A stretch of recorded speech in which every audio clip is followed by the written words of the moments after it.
Alright, everybody. This is a really interesting topic. It's a little bit goofy. So, how many of you guys, when you were kids, or maybe even today, have watched the television show VeggieTales?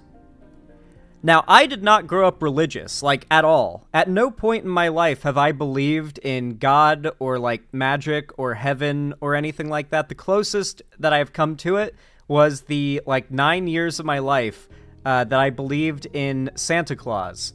And that's about it. I guess the Tooth Fairy? Yeah. So, not really a superstitious or religious or spiritual upbringing. You know, like, never really had time for it. Wasn't really a thing that I grew up with, but I grew up around religion in the sense that I grew up in Florida, in the South, with a lot of, classmates that were religious, and I even went to church a couple times with friends just to see what it was like and get that experience, right? But I never at any point felt a pull towards Christianity, and this is despite the fact that when I was younger, I actually watched a decent amount of VeggieTales, which is, of course, pretty explicitly Christian programming, right?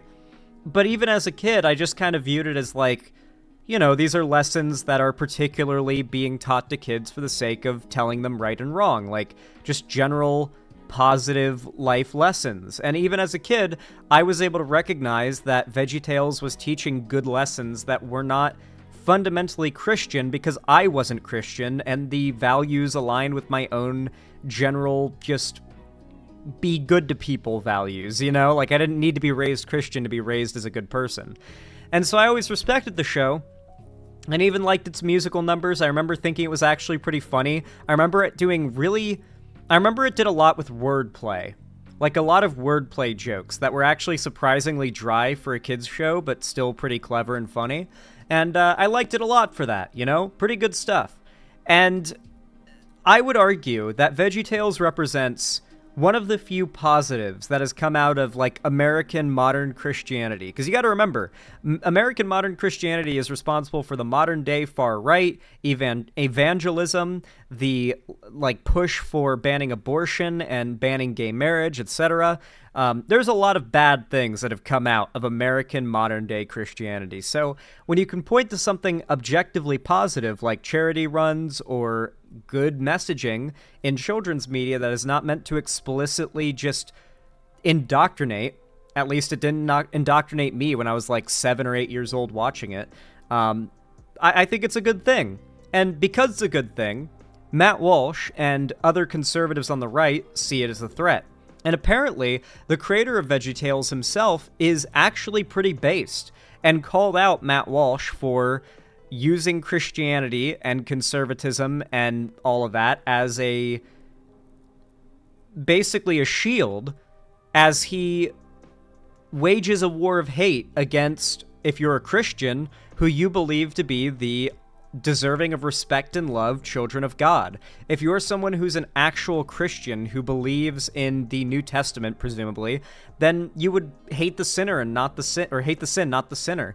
You would recognize that people are, worthy of love. You might even act Christ-like, right? And none of these conservative figures act Christ-like. Honestly, I'm telling you now, if any of these conservative figures, these conservative Christian figures didn't know who Jesus was and the story of Jesus happened today, you better believe that Christian Republicans would have been the ones to crucify Jesus and leave him nailed to a cross to die. It would have been them that did that. They would have killed Jesus today if he existed.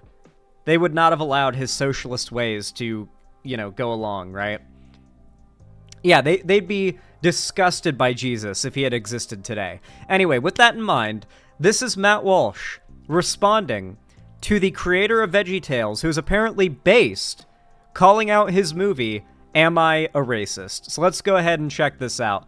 By the way, if you guys aren't already aware, Matt Walsh got his start doing, radio, shock jock shit, where he would, narrate fights between naked dudes in diapers, rolling around and wrestling.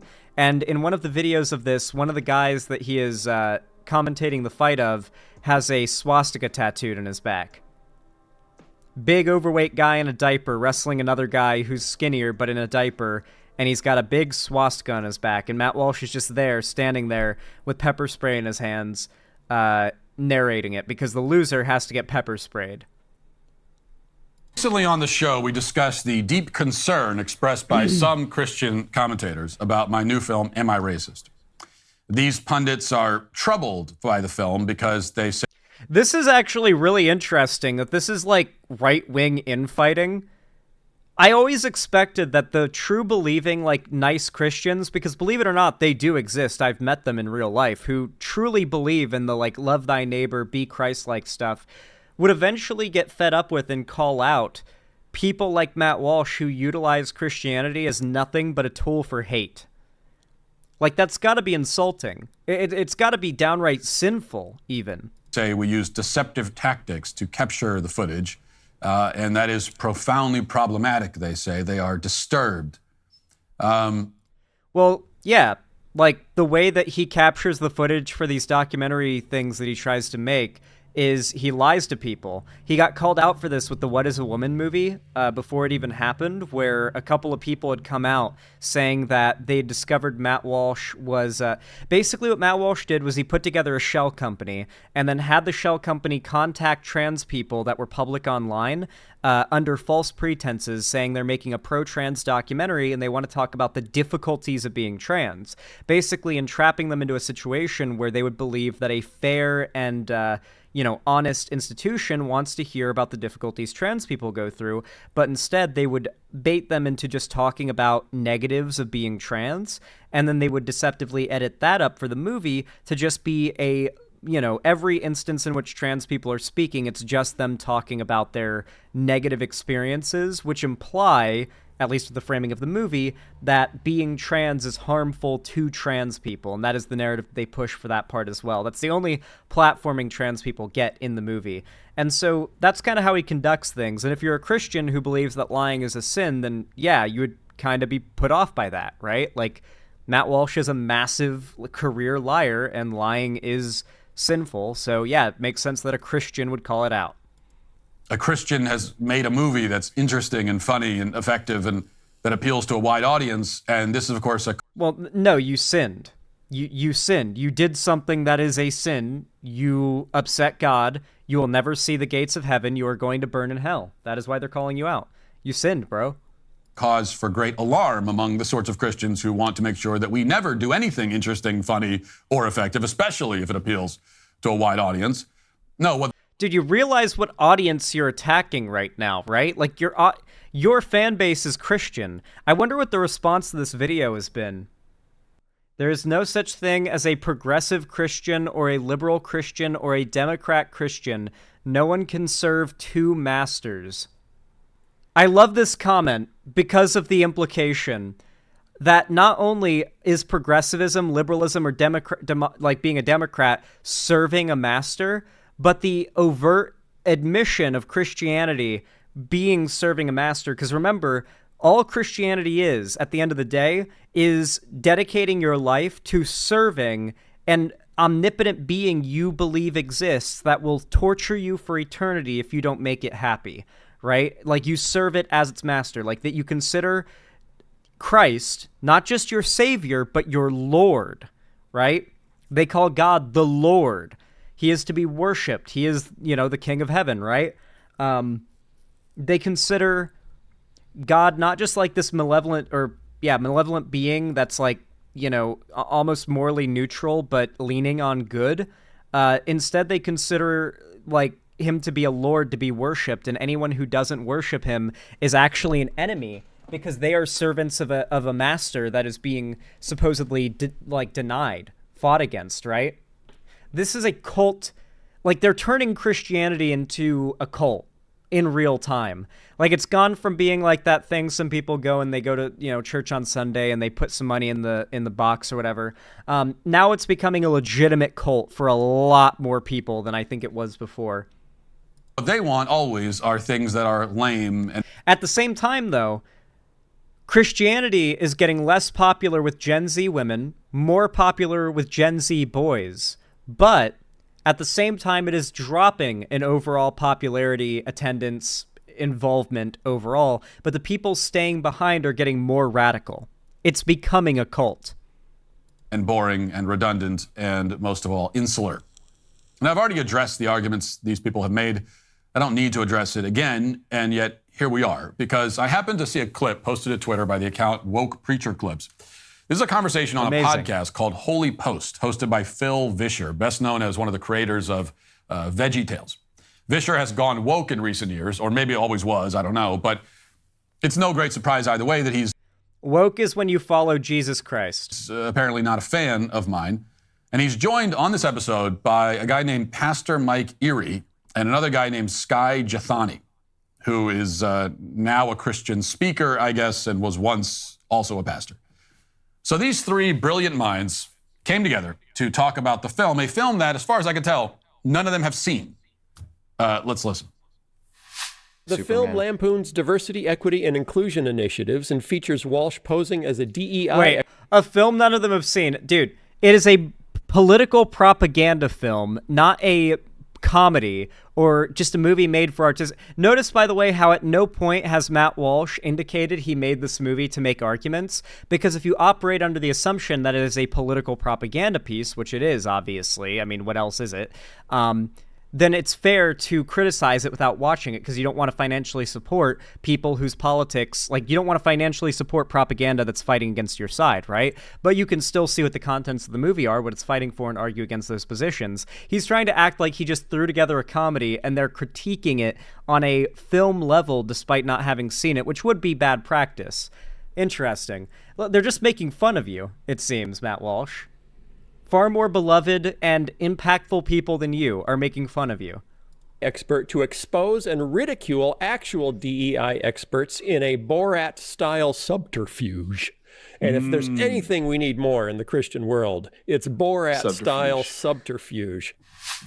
Now, I'm going to let them continue, but I do want to interject here to say that, yeah, actually, Phil, we do need more of that in the Christian world. Comedy, satire, using the left's own methods against them.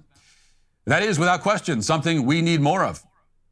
But these three men comedy and satire, the left's methods now? I thought the right was the funny ones. Anyway, something that I find interesting here is that they say we're using, like, he says, like, they're using Borat methods, right? Like, they're trying to play characters and trick people into lifting the mask under false pretenses.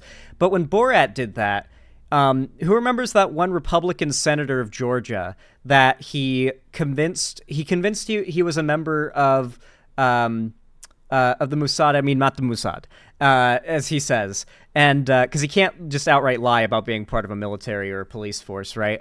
And so he tricks him into thinking he's part of an Israeli anti-terrorism force and tells him he's going to train him to spot Islamic extremists and terrorists like out in the world. And it's just this ridiculous, long, drawn-out bit that the Republican senator is buying hook, line, and sinker. And at the end, he convinces him to scream the N-word at the top of his lungs repeatedly, simply by, like, implying that he should do so. He doesn't even say you should do this or order him to do it. He just says, what there's a word you can yell. It is very taboo, and it starts with an N, and if you yell it, it'll get everyone's attention. So I want you to yell that word, as we do this rehearsal. And so the word he immediately thinks of and happily screams at the top of his lungs multiple times is the N word. And Borat steps in and says, no, no, that's not the word. I forget what the word really was, but he makes the dude feel really dumb and everything. That is what ends up happening when someone on the left does that to a Republican or a conservative that's, like, literally elected into government. When someone on the right wants to do this type of thing and make someone look dumb, they have to, like, find some college organization somewhere where they troll college students by pretending to be part of a minority group and then do weird things and then, like, try to put those college students in a situation where they don't want to offend the, like, in Matt Walsh's case, it'd be like a fake trans person or something, right? And then they're like, look, these college students we're making them the butt of the joke. Like, it's more akin to a YouTube prank video than doing like an undercover sting operation, you know? Like, it doesn't have the same impact. You're still lying, but you're not lying to make bad people reveal how bad they are. You're just lying to people that disagree with you politically to appease an audience that already consider people that disagree with you politically subhuman and undeserving of any level of respect, you know? Disagree. So let's get to their argument. Even though they didn't see the movie and haven't the slightest damn clue what they're even talking about, still, let's continue. We don't know who's right, but it sparked a conversation online among Christians saying, is that okay? And Denny Burke wrote a piece. Actually, I was reading from Denny Burke's piece, who's the head of... Oh my God, this is such desperation from Matt Walsh. They're not even calling him out directly. They are 3 pastors, 3 Christians that are covering a discourse happening among the Christian community where people are upset with Matt Walsh because of his hateful tactics. So Matt Walsh is dishonestly trying to frame these 3 as the face of these criticisms against him because the creator of VeggieTales is involved, and Matt Walsh desperately wants to be able to use the fame of VeggieTales to get a little more attention, a little more views, a little more money on his video.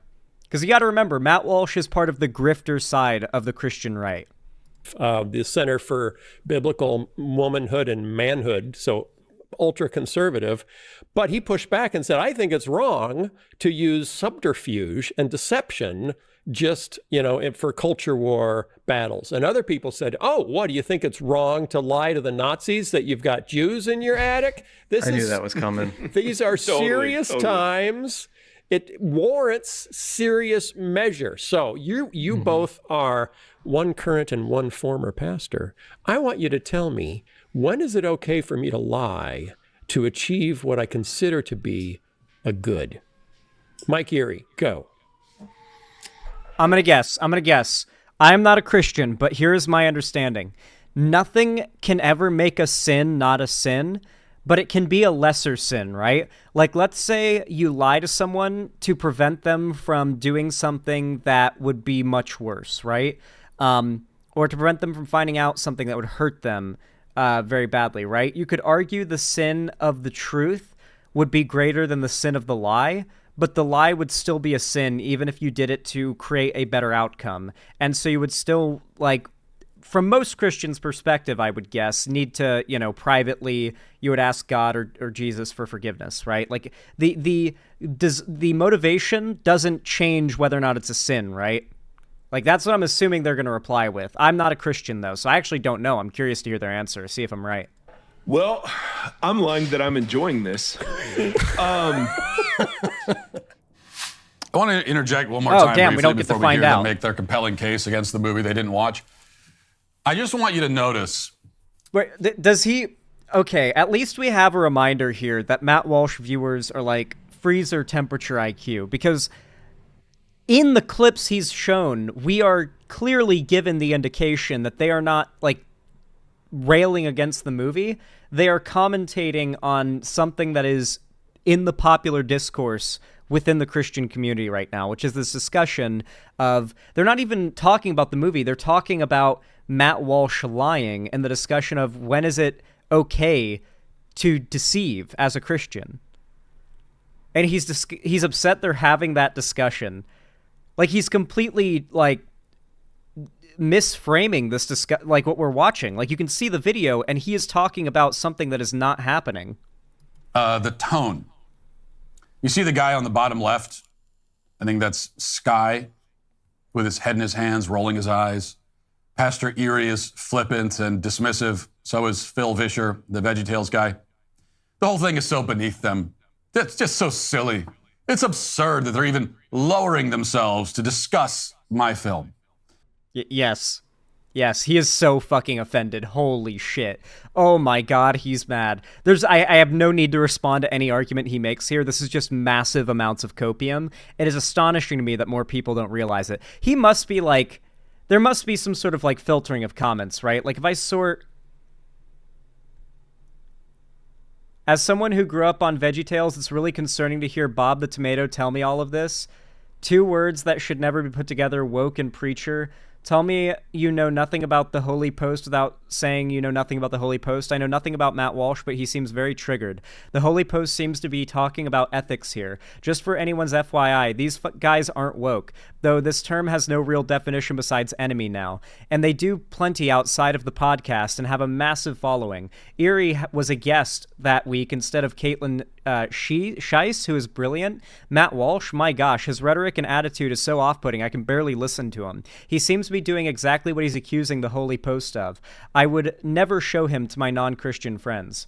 So Matt Walsh is deceitful for putting on a wig and letting people express their own views, but none of the people in the film highlighted are deceitful for charging thousands of dollars to spread hateful messages. Got it.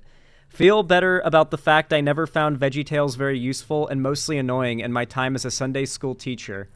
Grew up with VeggieTales as a kid, but the older I got, the more I was troubled that VeggieTales never really proclaimed the gospel much, if not ever. The only times they did was surface level at most. These are the people who want Christianity to be propaganda, that are mad that VeggieTales wasn't propagandistic.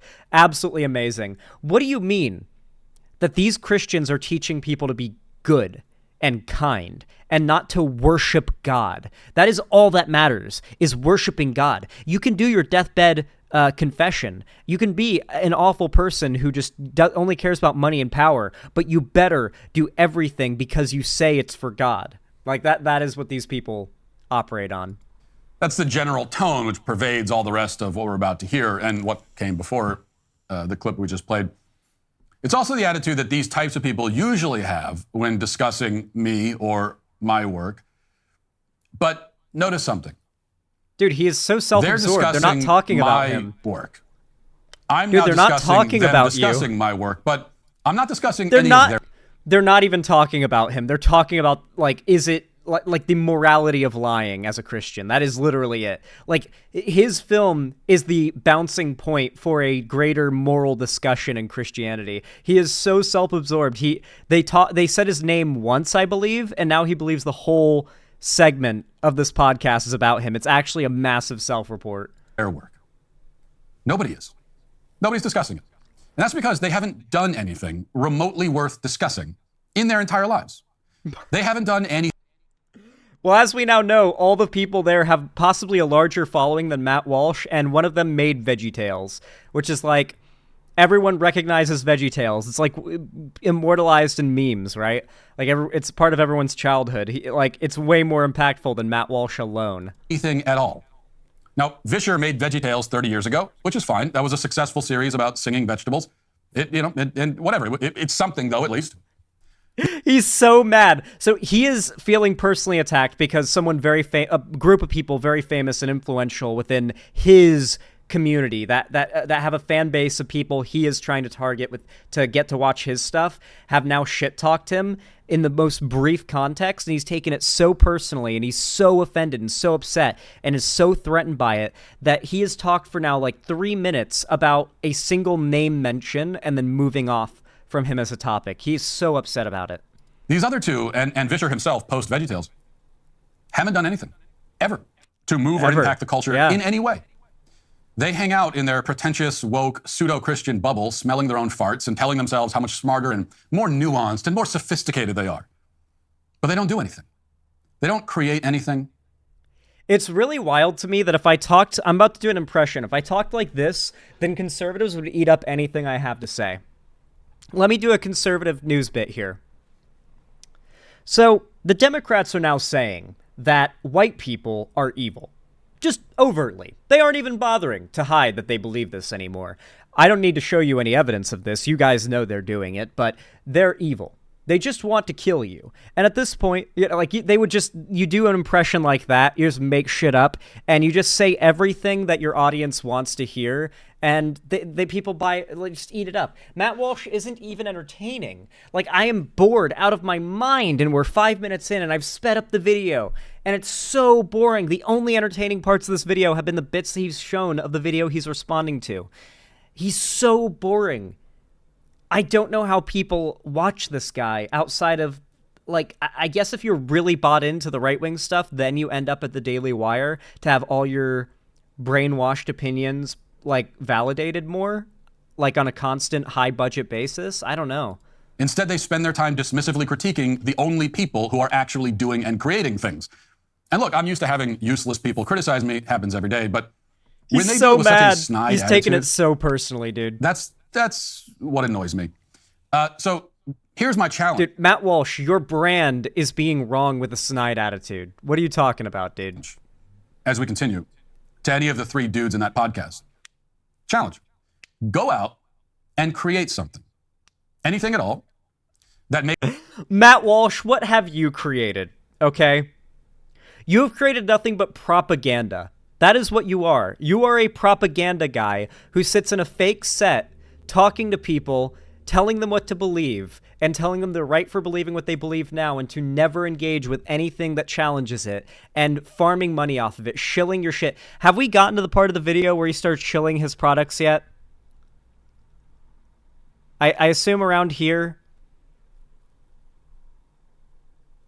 Oh, good. He waits to the end this time to do a big product shill. Usually, like, a third of the video, when it's this long from a Daily Wire channel, is just self-promo. Makes a noticeable and positive... By the way, Daily Wire is responsible for things like Mr. Bircham and Lady Ballers as well. That's Matt Walsh's thing as well. Like, everybody has been dunking on everything Matt Walsh makes. Nobody loves Matt Walsh's stuff.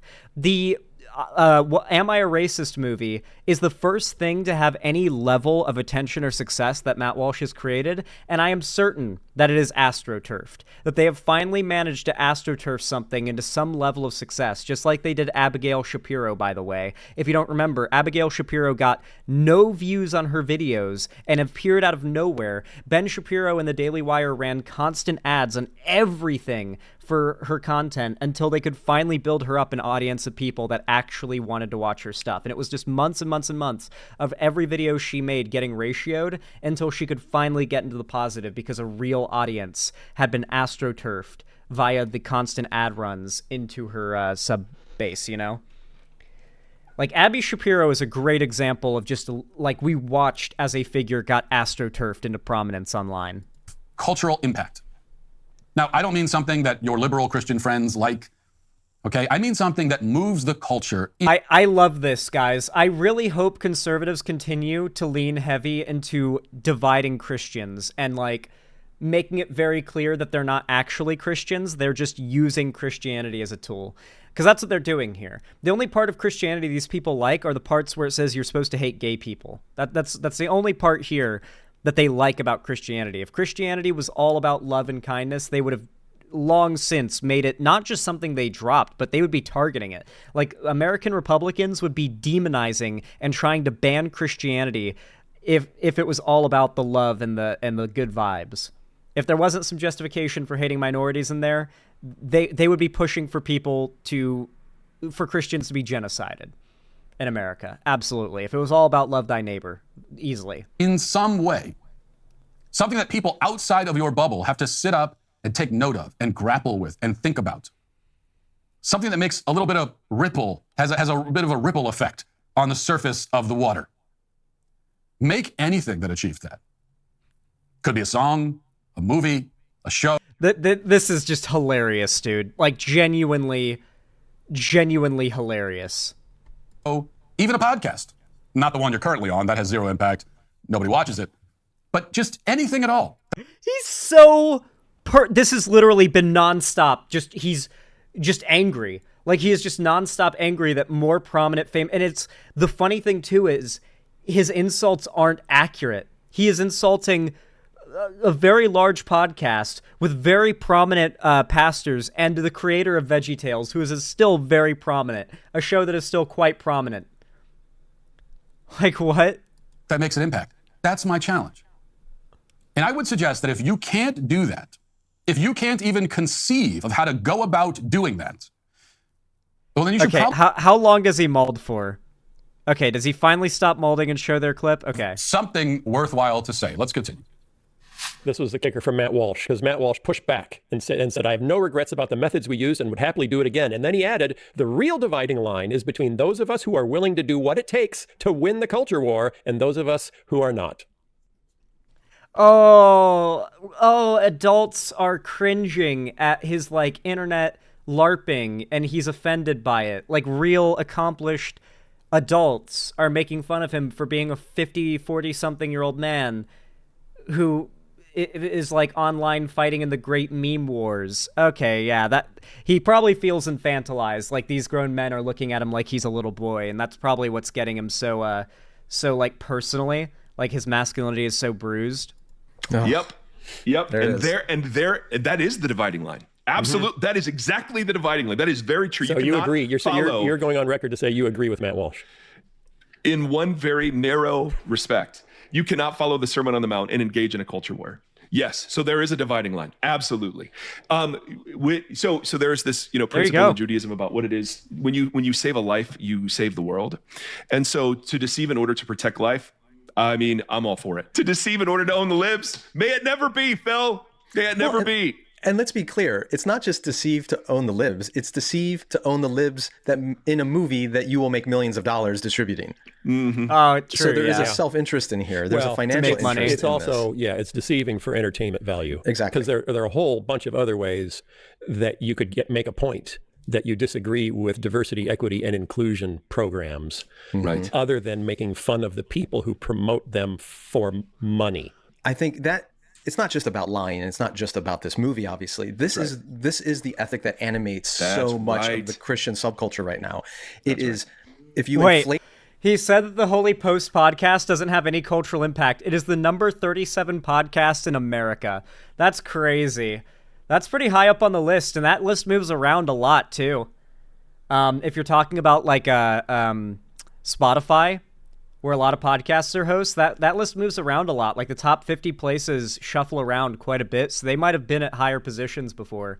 That's crazy. Their fear that everything is on the line. The world is going to burn. The country is going to be destroyed. The churches are going to be taken over. Your children are going to be, That explains why this freaked Matt Walsh out so much. Not only is he being, like, so clearly made fun of in such an effective way, but it's to a massive audience of people that he desperately wants. Like, Matt Walsh is watching as, like, possibly tens of millions of potential dollars get flushed down the drain as this, like, platform's audience gets their first introduction to Matt Walsh being this negative, and it really, really upsets him. And on top of that, these are three very prominent, beloved, way more accomplished people than him that are also older and more mature than him, looking down on him like a little boy. And he is just, you can see how bruised everything from his masculinity to his ego is, and it's beautiful. Like, he's actually mad, and he's not good at hiding it either.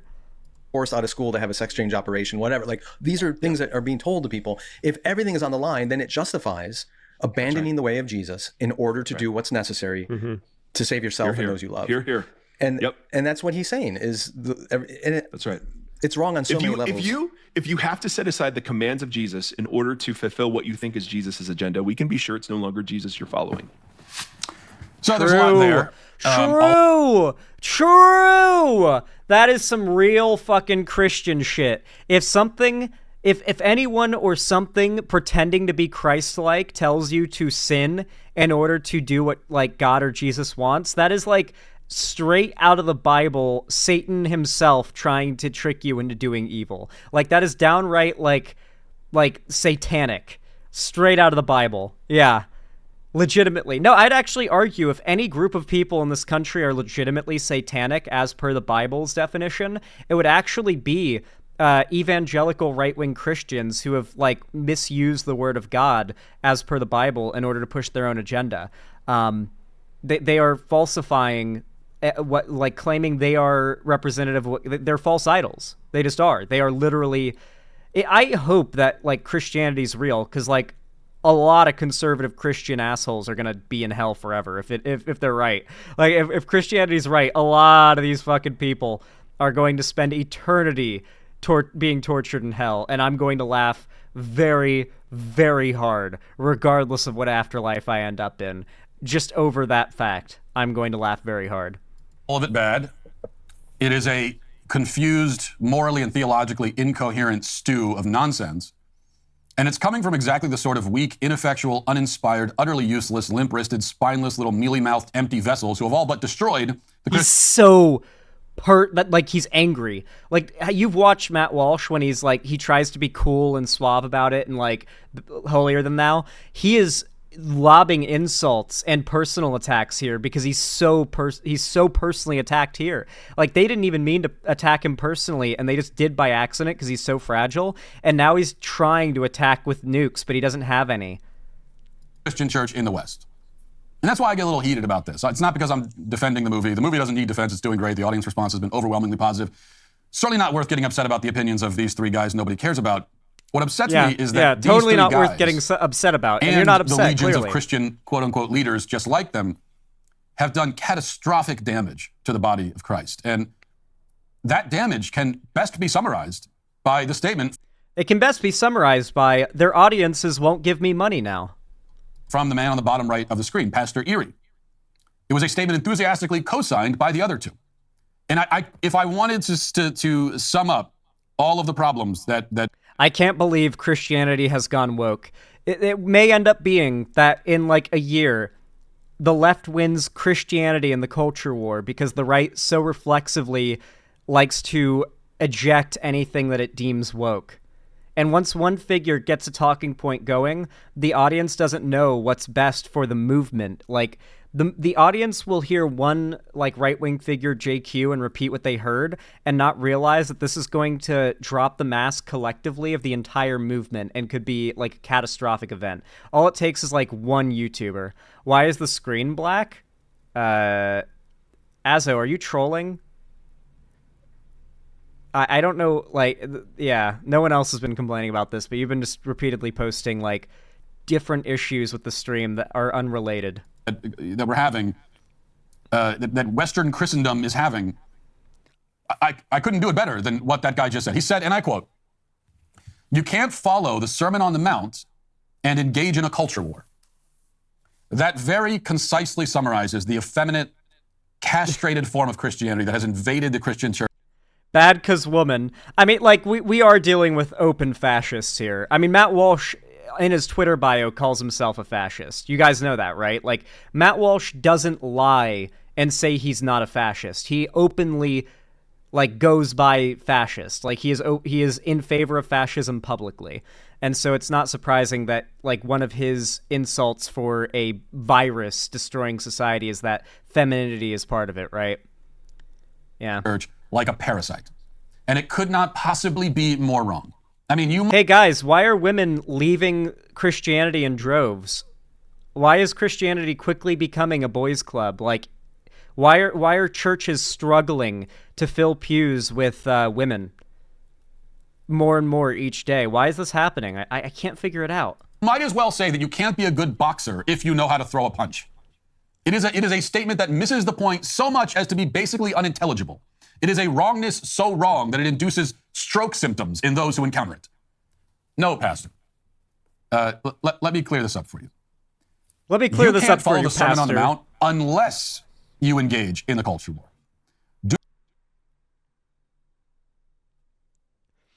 Oh, God. This is a lot like, this reminds me a lot of Andy Pants Gaming attacking Actman. Do you think there's going to be a similar impact within the Christian community because of this?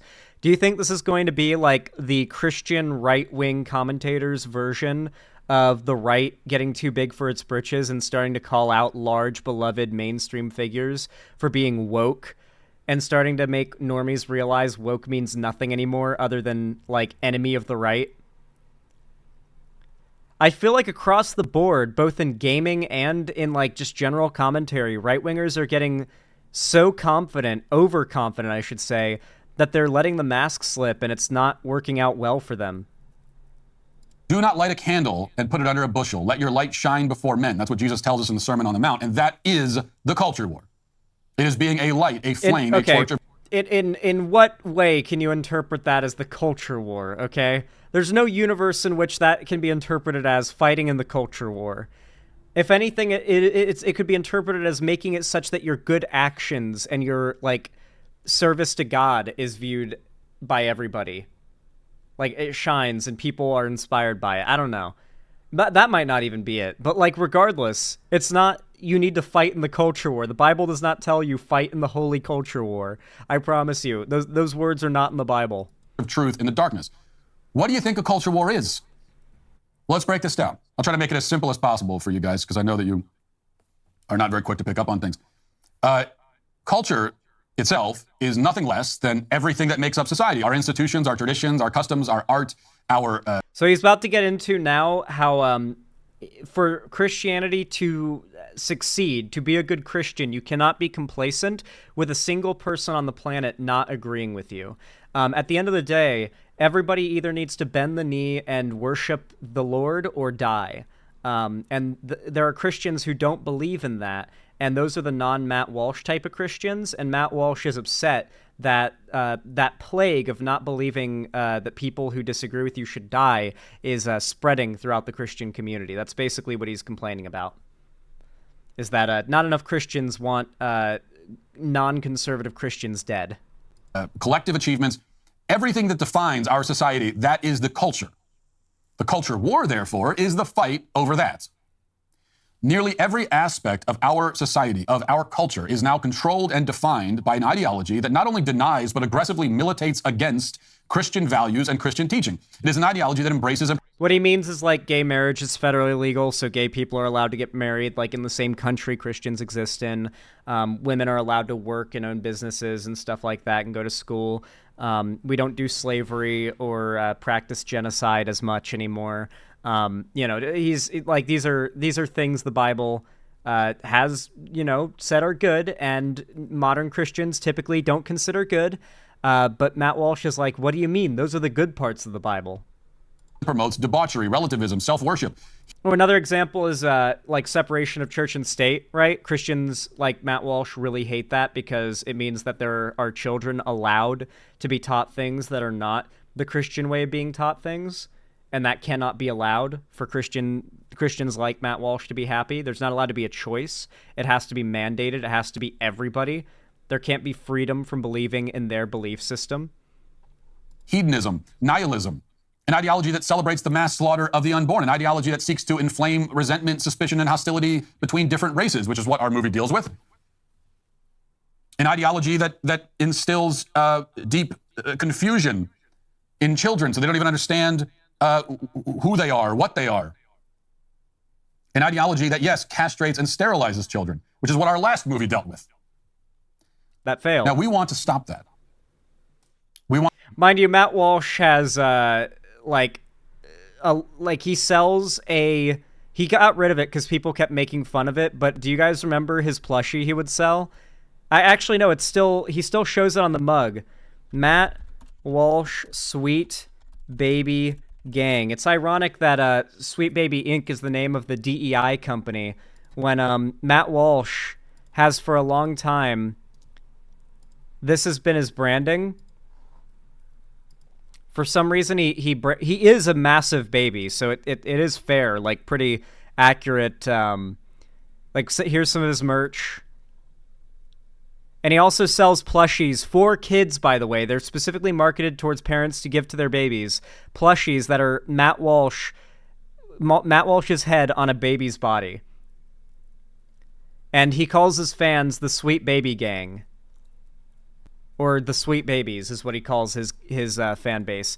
And he's also gone on to say that he violates his children's consent all the time because, and I quote him, they're his children and his property, and they don't have permission. There's no such thing as something that they don't want to have happen to them, and it being like breaking their consent when it's him, because he's their father, right? He just says over and over again, he's their father. There's no consent's not a factor in that situation. And it implies that you're a pedophile if you think that a father should need consent to hug or touch their child, because consent is a sexual thing. So he takes it from believing in respecting children's consent, he turns that into being a pedophile because he views consent as a purely sexual thing. And, of course, violates the consent, word for word, of his children all the time. Just a little reminder that all of it is projection, and that you're having a millionaire, probably, allegedly, predator incite hatred and violence towards you right now while making immense amounts of money off of it. And YouTube is A-okay with this. Full endorsement from YouTube. Big old check mark next to his channel name. So YouTube can let you know that they check marked this to let you know they endorse this. Want to defeat that ideology and install Christian values in its place. The other option is to surrender. So tell me, Pastor, which part of the Sermon on the Mount calls for us to surrender to evil? Where did you see that? Can you quote me a chapter and verse on that one? What's the part that tells us that we're too good? We need to be too good and too sophisticated to worry about evil. Little things like that. You know, what I see when I read the scriptures are continued, relentless calls to fight evil, not lie down and acquiesce to it. Let's read the recent comments so that we can see some of the, non-fan of Matt Walsh response to this.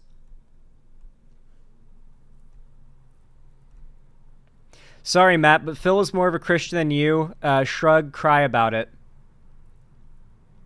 I have absolutely no idea how this came up in my feed since I do not follow. However, mudslinging is never the answer on anybody's part. What we need to do is pray for everyone involved. If we notice that people seem lost, then we must intercede for them.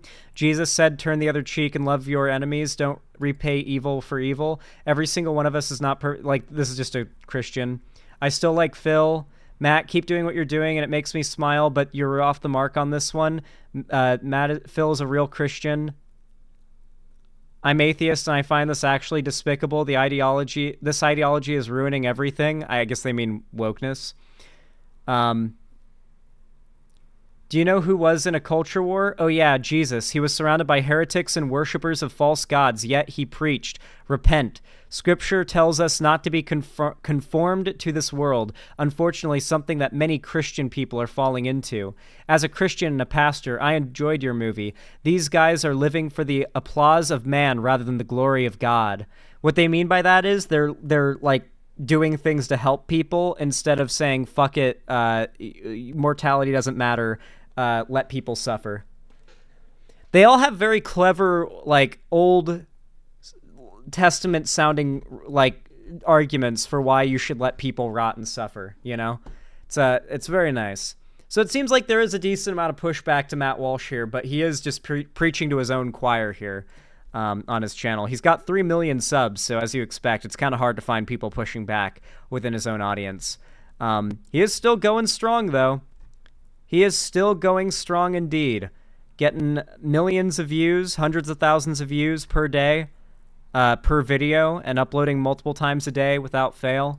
So yeah, Matt Walsh is not going anywhere. YouTube certainly isn't going to do anything about him, so unfortunately, you got to get used to it.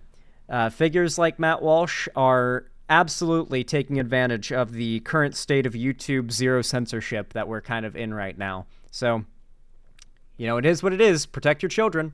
With that said, if you enjoyed this segment despite the very cringe and obnoxious subject matter, that being Matt Walsh, then consider leaving a like and commenting down below. It really helps a lot. Every single thumbs up and comment. It forces YouTube to push my content in the algorithm out to more new people, which boosts the channel in every single way and helps a ton. And it's totally free, so please consider doing those things. It helps a lot. And if you want to see more from me on YouTube, make sure to subscribe and ring the bell icon to turn on all notifications, so YouTube actually tells you when I go live or upload a new video, because take my word for it, they probably won't unless you do those things. And of course, consider following my social medias if you want to see me on other platforms, and don't forget to join my fan Discord. It is the main hub of my fan base and totally free to join.